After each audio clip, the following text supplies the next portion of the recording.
thinking, why is this guy asking about Stellenbosch? But every time I see the Blitzbokke play and when they are being interviewed, every player, they would always go back to Stellenbosch and say, thank you to the team back at Stellenbosch and all the processes involved there.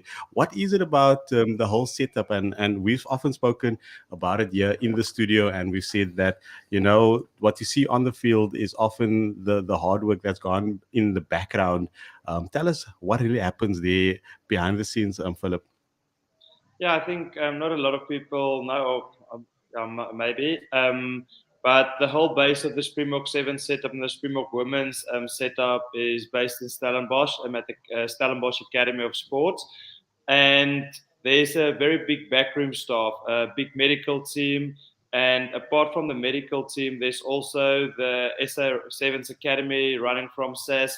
With coaches like Sticks of Caleb Ngobo and then Marius Skuman, the head of Sevens. And they're doing a lot of work behind the scenes. So everybody thought after some older guys retired, listen, what will happen to Springbok Sevens now? And they are the reason for the team performing at this moment, because they did all the scouting throughout the years, bring them into Stellenbosch, and then basically get them ready to play on the circuit.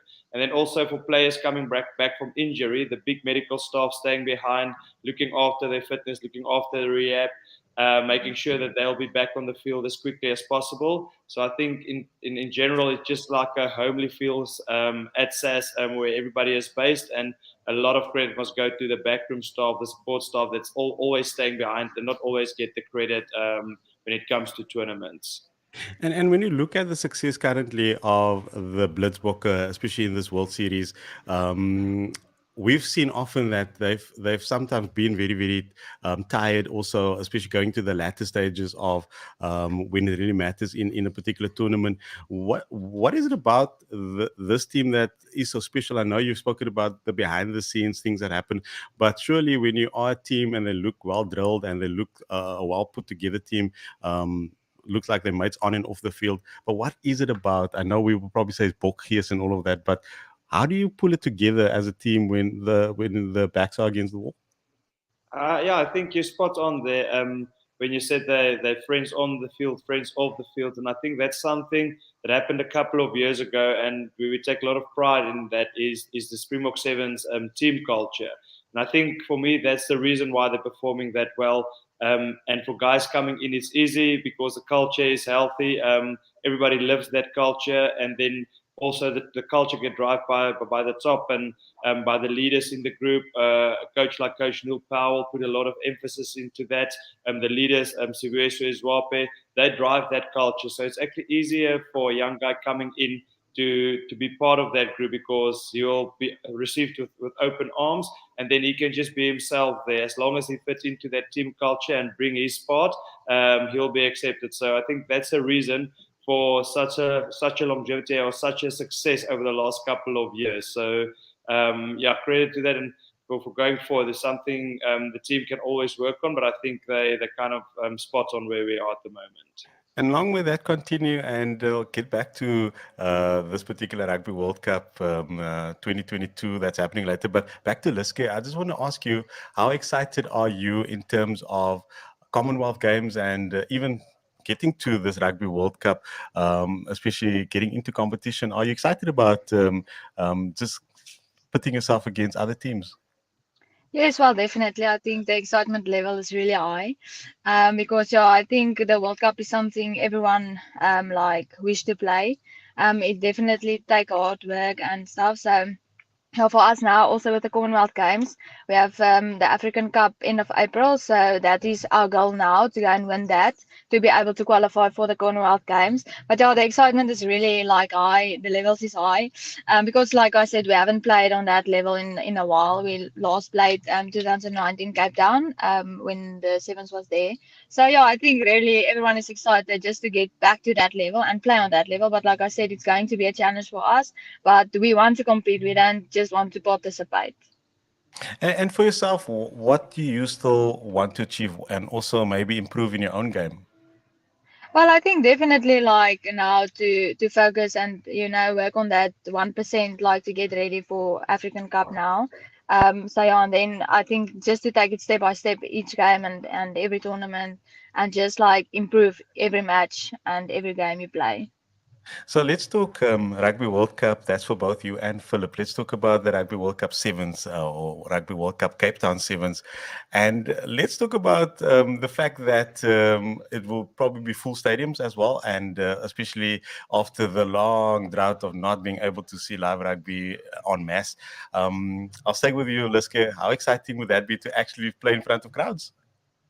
Well, like I said, like my first like big tournament on that level was Cape Town 2019, and like just playing in front of such a big crowd, it was like such a big vibe, and it's just wonderful to see all the people like supporting you, and so I think it's really going to be exciting, and also like I think the people is very excited to be back on the stadium, and especially with the sevens, it's like I said, the vibe is just amazing.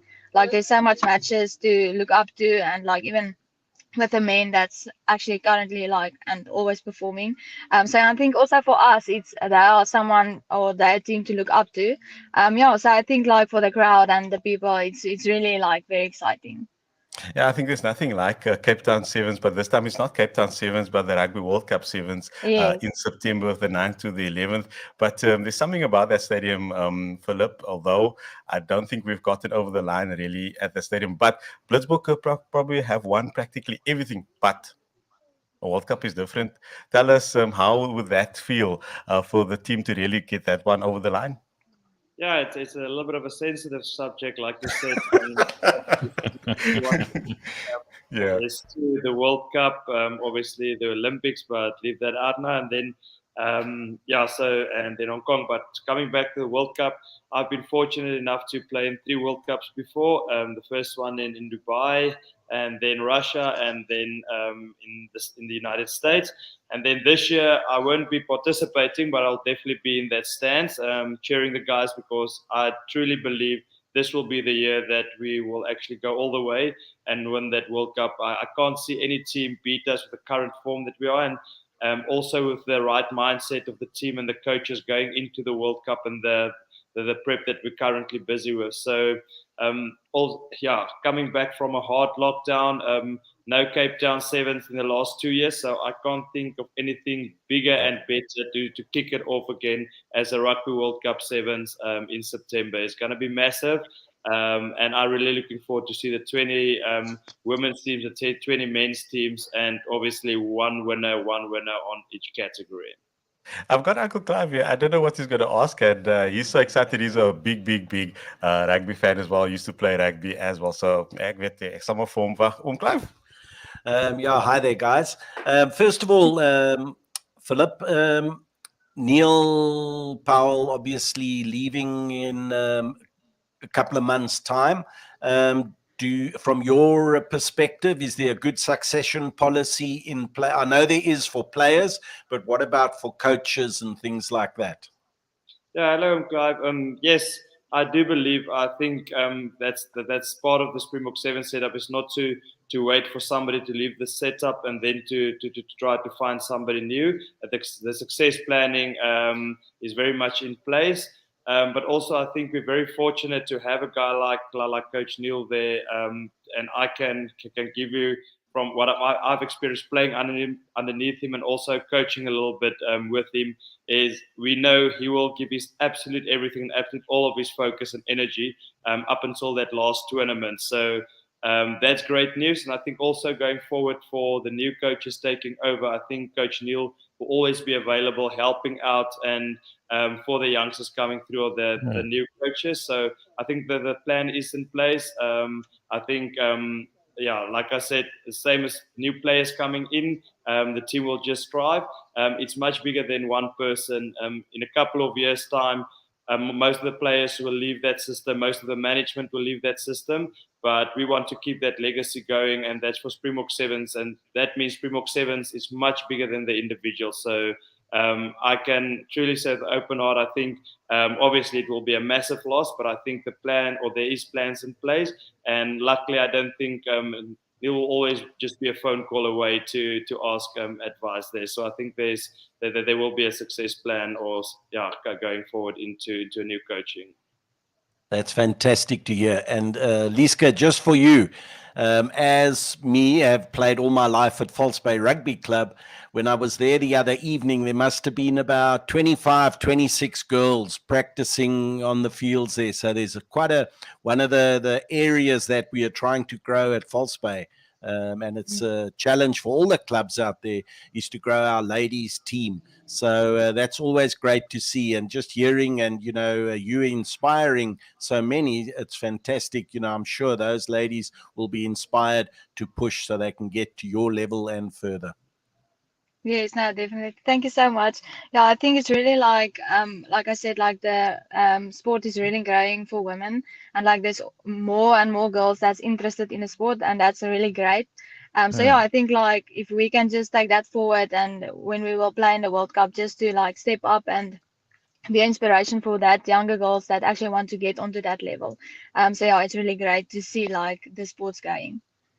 Now, I'm inspired by the two of you, and I think when Leske, when you were talking about 2019 at the Cape Town Sevens, and that was probably the last time I also went to a sporting event. So this is well due to all of us, and we're also excited to be part of the crowd as well. And I'm gonna let you guys have the final say in drumming up support. I don't think we really need too much of it, because I think those tickets will sell very, very fast. We'll give details in the next while. So Leske, I want you to tell people to come watch you, and the ladies come play. What would you say to them?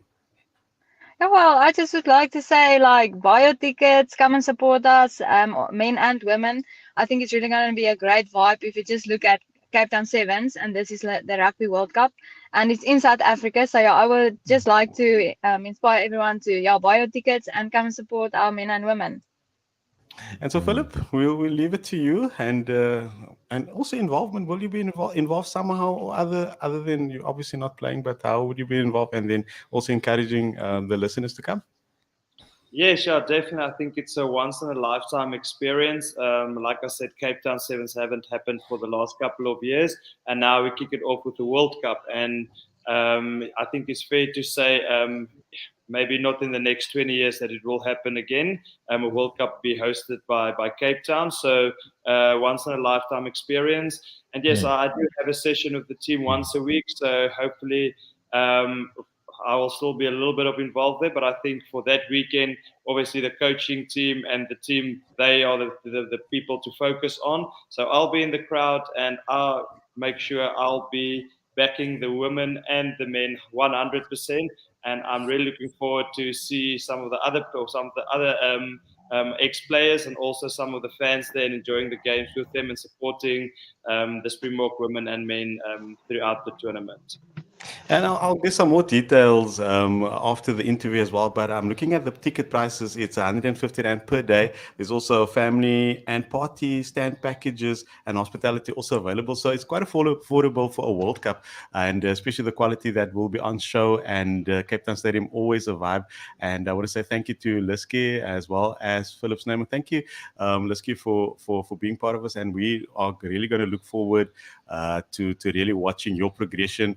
And we've had also the privilege of watching the legendary Mr. Philip Snyman over the years. And thank you to you for serving your country so well on the rugby pitch. And everything of the best future-wise for both of you. And we're so excited about this Rugby World Cup Sevens. And thank you for your time on Saturday Sport this morning. Thank you to you, and thank you for hosting us. Awesome. That was a pleasure. Hopefully, we get to do this again before the Rugby Sevens World Cup as well. So, to both you, Philip, and to Liske, well done, and thank you so much for this morning. Marco, thank you very much, and let's go all the best with the preparation. I'll be seeing you girls very soon. Awesome. Yes, thank Lovely. you, Philly. Thank you so much. Yeah. Cheers, guys. Bye-bye. Bye-bye. Bye-bye. So that was Liske Latteghan and Philip Snyman, the legendary Mr. Philip Snyman. I trust that you enjoyed that conversation, and also the insights as to what happens behind the scenes, and also the upcoming Rugby World Cup as well. So I'll just sign off now from StreamYard. That's Facebook as well as on YouTube as well, if you were watching there.